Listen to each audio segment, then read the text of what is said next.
Hi dear friends, I am Mimsha. ഇന്ന് ഞാൻ ഇവിടെ വീഡിയോ ചെയ്യുന്നത് മണി പ്ലാന്റ് അല്ലെങ്കിൽ പോത്തോസ് എന്നൊക്കെ പറയുന്ന ചെടിയെ പറ്റിയാണ്. ഇത് നമ്മുടെ എല്ലാം വീട്ടിൽ കാണുന്ന ഒരു പ്ലാന്റ് ആണല്ലേ. ഇതിൻ്റെ ഒത്തിരി വെറൈറ്റീസ് ഉണ്ട്. എൻ്റെ കയ്യിൽ ഒരു 5 ടൈപ്പ് മണി പ്ലാന്റ്സ് ആണുള്ളത്. അതിനെ പറ്റിയാണ് ഇന്ന് ഞാൻ വീഡിയോ ചെയ്യുന്നത്. ഈ pothos enjoy or pearls and Z എന്ന് പറയുന്ന പോത്തോസാണ്. കണ്ടില്ലേ, എൻ്റെ ഏറ്റവും ഫേവറേറ്റ് ആയിട്ടുള്ള മണി പ്ലാന്റിൽ എൻ്റെ ഫേവറേറ്റ് ആയിട്ടുള്ള ഒരു പ്ലാന്റാണിത്. നല്ല ഭംഗിയാണ് ഇത് തിക്കായി ഇങ്ങനെ നിൽക്കുന്നത് കാണാൻ. വൈറ്റും ഗ്രീനും കൂടിയ ഒരു കോമ്പിനേഷനാണ് ഇതിൻ്റെ ലീഫിന്. അത്ര വലുതായിട്ടൊന്നും ഇതിൻ്റെ ലീഫ് വരില്ല. ഇതുപോലെ ചെറിയ കുഞ്ഞു കുഞ്ഞു ലീഫായിട്ടാണ് കാണുന്നത്. ഇത് ഇൻഡോറിനേക്കാളധികം ഔട്ട്ഡോറിൽ വെക്കുന്നത് തന്നെയാണ് നല്ലത്. കുറച്ചുകൂടെ വളർച്ചക്കൊക്കെ നല്ലത് ഔട്ട്ഡോറിൽ വെക്കുന്നതാണ്.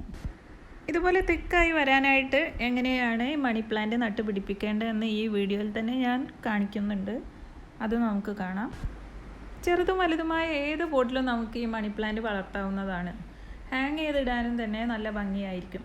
കണ്ടില്ല, ഇൻഡോറിലാവുമ്പോൾ ഇത് ഈ ഒരു വൈറ്റ് ഷെയ്ഡ് കുറഞ്ഞ് ഗ്രീനായിട്ട് മാറുന്നതാണ് കാണുന്നത്. ഇത് നിയോൺ പോത്തോസ്. ഇതിനൊരു ലെമൺ ഗ്രീൻ കളറാണ്, ഒരു ലൈറ്റ് ഗ്രീനായിട്ടാണ് ഇത് വരുന്നത്. ഇത് നമ്മൾ ഇൻഡോറിൽ വെക്കുമ്പോൾ ഡാർക്ക് കളറായിട്ട് വരുന്നുണ്ട്. അപ്പോൾ നല്ല ബ്രൈറ്റായിട്ടുള്ള ഒരു സ്ഥലത്ത് വേണം ഇൻഡോറിലാണെങ്കിൽ നമ്മളിത് വെക്കാനായിട്ട്. ഇതിൻ്റെ പ്രൊപ്പഗേഷൻ എങ്ങനെയാണെന്ന് കാണിക്കാം. ഇതുപോലെ നീണ്ടു കിടക്കുന്ന ഈ വള്ളികളിൽ നിന്ന് നമുക്കൊരു പീസ് കട്ട് ചെയ്തെടുക്കാം. ഇതിൻ്റെ ലീഫുള്ള ഓരോ നോഡുകളും നമുക്കിങ്ങനെ കട്ട് ചെയ്ത് കഴിഞ്ഞിട്ടുണ്ടെങ്കിൽ അതെല്ലാം ഓരോ പ്ലാന്റായിട്ട് നമുക്ക് മാറ്റിയെടുക്കാൻ പറ്റും. അതാണ് മണി പ്ലാന്റ് വളരെ പെട്ടെന്ന് തന്നെ നമുക്ക് വളർത്തിയെടുക്കാൻ പറ്റുമെന്ന് പറയുന്നതിന് ഒരു കാരണം. ഒത്തിരി ഇതുപോലെ ഒരു വള്ളി ഉണ്ടെങ്കിൽ നമുക്ക് ഒത്തിരി ചെടികളായിട്ട് മാറ്റിയെടുക്കാൻ പറ്റും. ഈ പ്ലാന്റ് വെക്കാൻ പോകുന്ന ഈ പോട്ട് ഞാൻ തന്നെ ഡിസൈൻ ചെയ്തെടുത്തതാണ്. ഇതൊരു ചോക്ലേറ്റ് ബോക്സ് ആയിരുന്നു. ഇതെങ്ങനെയാണ് ചെയ്യുന്നതെന്നുള്ള വീഡിയോ ഞാൻ നേരത്തെ ഇട്ടിട്ടുണ്ടായിരുന്നു. അതിൻ്റെ ലിങ്ക് ഞാൻ ഡിസ്ക്രിപ്ഷൻ ബോക്സിൽ ഇടാം. ഒരുവിധം എല്ലാ പ്ലാന്റ്സും നമ്മൾ നടാൻ ഉപയോഗിക്കുന്ന ഒരു പോട്ടി മിക്സ്, മണ്ണ്, ചകിരിച്ചോറ് അല്ലെങ്കിൽ മണൽ, പിന്നെ കുറച്ച് ചാണകപ്പൊടി, ഇത് മിക്സ് ചെയ്തിട്ടുള്ളതിലാണ് നടുന്നത്. പിന്നെ ഒരു നുള്ള് സ്യൂഡോമോണസ് കൂടി ചേർത്തിട്ടുണ്ട്. ഇത് വേര് ചീഞ്ഞ് പോവാതിരിക്കാനൊക്കെ വേണ്ടിയിട്ടാണ് അത് ചേർത്തിട്ടുള്ളത്. അതുകൂടെ മിക്സ് ചെയ്തിട്ടുള്ള ഈ പോട്ടി മിക്സിലേക്കാണ് നമ്മൾ കട്ട് ചെയ്തെടുത്തിട്ടുള്ള ഈ ഓരോ തണ്ടുകളും വെച്ച് കൊടുക്കുന്നത്. അടുപ്പിച്ച് ഇങ്ങനെ വെച്ച് കൊടുക്കുകയാണെങ്കിൽ നല്ല തിക്കായി ബുഷായി തന്നെയാണ് ഇത് വളർന്നുകൊണ്ടിരിക്കുക. പിന്നെ ഒരു മെത്തേഡ് ഉള്ളത്, നമ്മൾ ഇതുപോലെ കട്ട് ചെയ്തെടുത്ത ഈ പീസുകൾ വെള്ളത്തിലിട്ട് വെക്കുക. കുറച്ച് വെള്ളത്തിലാണ് ഇത് കുത്തി വെക്കുന്നതെങ്കിൽ അങ്ങനെ വേര് പിടിച്ചതിന് ശേഷം മണ്ണിലേക്ക് മാറ്റി കൊടുക്കുകയും ചെയ്യാം. പക്ഷേ ഞാൻ ചെയ്യാറുള്ളത് ഇതുപോലെ തന്നെയാണ്. വെള്ളത്തിൽ വെച്ച് വേര് പിടിപ്പിക്കാറില്ല, ഇങ്ങനെയാണ് ചെയ്യാറുള്ളത്. ഒരു നുള്ളു സൂഡോമോണോസ് തീർച്ചയായും ഇതിൽ ചേർത്ത് കൊടുക്കുക. അപ്പോൾ പിന്നെ വേര് ചെയ്യുന്ന പ്രശ്നങ്ങളൊന്നും വരില്ല. ഈ ചോക്ലേറ്റ് ബോക്സിൻ്റെ അടപ്പ് തന്നെയാണ് ഇതിൻ്റെ ബോട്ടായിട്ട് വെച്ച് കൊടുക്കുന്നത്. അപ്പോൾ നമ്മൾ ഇൻഡോറിലാണ് വെക്കുന്നതെങ്കിൽ അധികം വെള്ളം ഒഴിക്കുമ്പോൾ അധികമുള്ളത് ഇതിൽ കളക്ട് ചെയ്ത് ഇരുന്നോളും.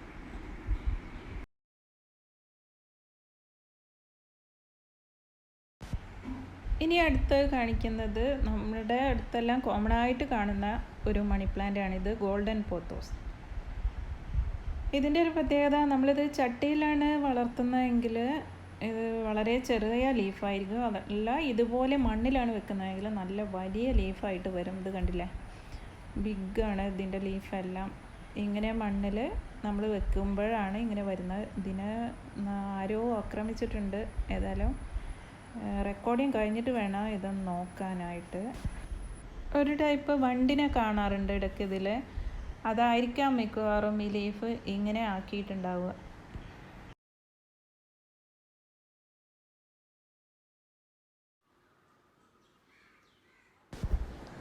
ഈ പ്ലാന്റ് മാർബിൾ ക്യൂൻ പോത്തോസ്. ഇത് ശരിക്കും ഒരു മാർബിൾ ഡിസൈൻ തന്നെയാണ് ഇതിൻ്റെ ലീഫിന്.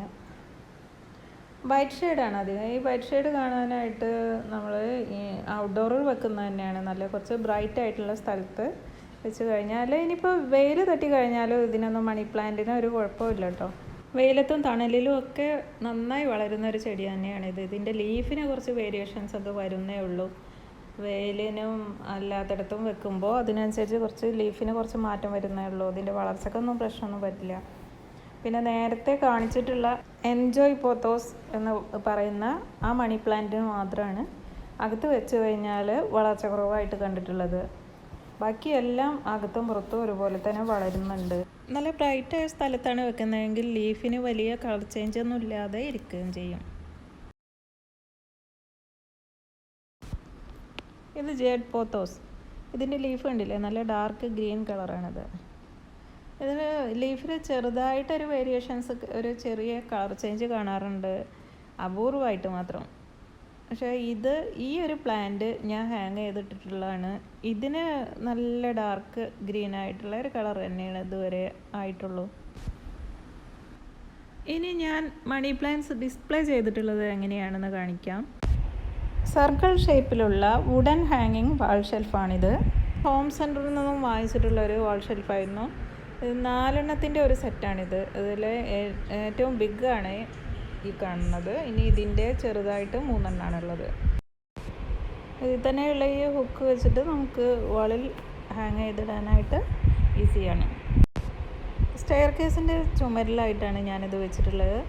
ഏറ്റവും താഴെ വലുതും അതിന് മുകളിലോട്ടായിട്ട് ചെറുതുമായിട്ട് അങ്ങനെ 4 എണ്ണം സെറ്റ് ചെയ്ത് വെച്ചതാണ്. ഇത് നമുക്ക് ക്യൂരിയോസ് ആണെങ്കിലും വെക്കാൻ പറ്റും, അതുപോലെ പ്ലാന്റ്സ് ആണെങ്കിലും പ്ലാന്റ് പോട്ടാണെങ്കിലും വെക്കാൻ പറ്റും. ഞാനിവിടെ പ്ലാന്റ് പോട്ടാണ് ഡിസ്പ്ലേ ചെയ്യുന്നത്.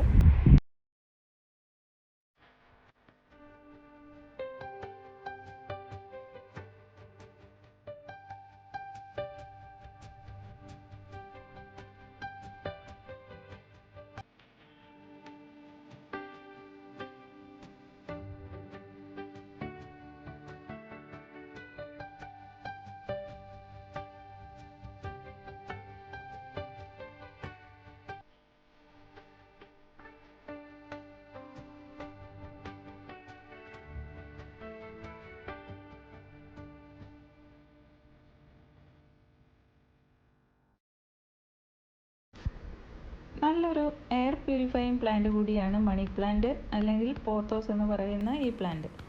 ഇത് നമുക്ക് വെള്ളത്തിലാണെങ്കിലും തന്നെ വളർത്താൻ ഈസി ആയിട്ടുള്ളൊരു പ്ലാന്റാണ്. പിന്നെ വെള്ളത്തിലാണ് വളരുന്നതെങ്കിൽ ഇതുപോലെ ഇത്ര പെട്ടെന്നുള്ള ഗ്രോത്ത് കിട്ടില്ല. എന്നാലും നല്ല ഭംഗിയായിട്ട് ചില്ല് ഗ്ലാസ്സിലൊക്കെ ഇട്ട് വെച്ച് കഴിഞ്ഞാൽ നല്ല ഭംഗിയായി ഇരിക്കുന്ന ഒരു പ്ലാന്റ് കൂടിയാണ്. ലോ ലൈറ്റിലും വളരുന്ന ഒരു പ്ലാന്റ് ആണെങ്കിൽ കൂടി അകത്ത് വെക്കുമ്പോഴും കുറച്ച് ബ്രൈറ്റ് ആയിട്ടുള്ള സ്ഥലത്ത് വെക്കാൻ ശ്രദ്ധിക്കുക. അപ്പോൾ ലീഫിൻ്റെ ആ ഒരു റിയൽ ആയിട്ടുള്ള കളറൊക്കെ വരണം എന്നുണ്ടെങ്കിൽ അതുപോലെ നല്ല ബ്രൈറ്റ് ആയിട്ടുള്ള സ്ഥലത്ത് വെക്കുന്നതാവും കുറച്ചുകൂടെ നല്ല. ജനലിൻ്റെ അടുത്തൊക്കെ ആയിട്ട് വെച്ചാലും മതി. 2-3 സെറ്റൊക്കെ ആയിട്ട് നമ്മുടെ അടുത്ത് ഇതുപോലെ ഈ പ്ലാന്റ്സ് ഉണ്ടെങ്കിൽ ഒരു സെറ്റ് കുറച്ച് ദിവസം വീടിനുള്ളിൽ വെച്ചിട്ട് പിന്നെ അത് പുറത്ത് ഔട്ട്ഡോർ കൊണ്ട് വെക്കുക. ഔട്ട്ഡോറിൽ ഒരു ഷെയ്ഡിലായിട്ട് വെച്ച് കൊടുക്കുക. അപ്പോൾ നമ്മൾ പുറത്തുള്ള പ്ലാന്റ് കൊണ്ടുവന്ന് അകത്തും വെക്കുക. അങ്ങനെ മാറി മാറി വെക്കുകയാണെങ്കിൽ എപ്പോഴും നല്ല ഫ്രഷ് ലുക്ക് തന്നെ ഈ പ്ലാന്റ്സ് നമുക്ക് കാണാൻ പറ്റും. ഈ കാണുന്നത് ഒരു വുഡൻ ഷെൽഫ് തന്നെയായിരുന്നു. 4 എണ്ണത്തിൻ്റെ ഒരു സെറ്റ്, സ്ക്വയർ ഷേപ്പിലുള്ളത്. ഇതും വാളിൽ ഹാങ് ചെയ്തിടാൻ പറ്റുന്ന ടൈപ്പാണ്. അല്ലാന്നുണ്ടെങ്കിൽ ഇതുപോലെയൊക്കെ പ്ലാന്റ് ഉള്ളിൽ വെച്ച് കൊടുക്കാനും പറ്റും. വേറൊരു പോട്ട് എടുത്തിട്ട് ഉള്ളിൽ വെച്ച് കൊടുക്കാനും പറ്റും. ഇതൊരു ഹാങ്ങിങ് പ്ലാന്റായിട്ട് നമുക്ക് യൂസ് ചെയ്യാൻ പറ്റും. ഇതിൻ്റെ 4 മൂലയിലായിട്ട് ഏതെങ്കിലും ത്രെഡ് വെച്ചിട്ട് കെട്ടിക്കൊടുക്കുക. എന്നിട്ടത് ഹാങ് ചെയ്തിട്ട് അതിൽ നമുക്ക് പ്ലാന്റ് വെക്കാനായിട്ട് പറ്റും.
നിങ്ങൾക്ക് എൻ്റെ വീഡിയോ ഇഷ്ടമെങ്കിൽ ലൈക്കും ഷെയറും സബ്സ്ക്രൈബും ചെയ്യുക. നിങ്ങളുടെ ഫീഡ്ബാക്ക് എന്നെ കമൻറ്റ് ബോക്സിലൂടെ അറിയിക്കുകയും ചെയ്യുക. അപ്പോൾ നമുക്ക് പുതിയ വീഡിയോയുമായിട്ട് വീണ്ടും കാണാം. അതുവരേക്കും ബൈ ബൈ.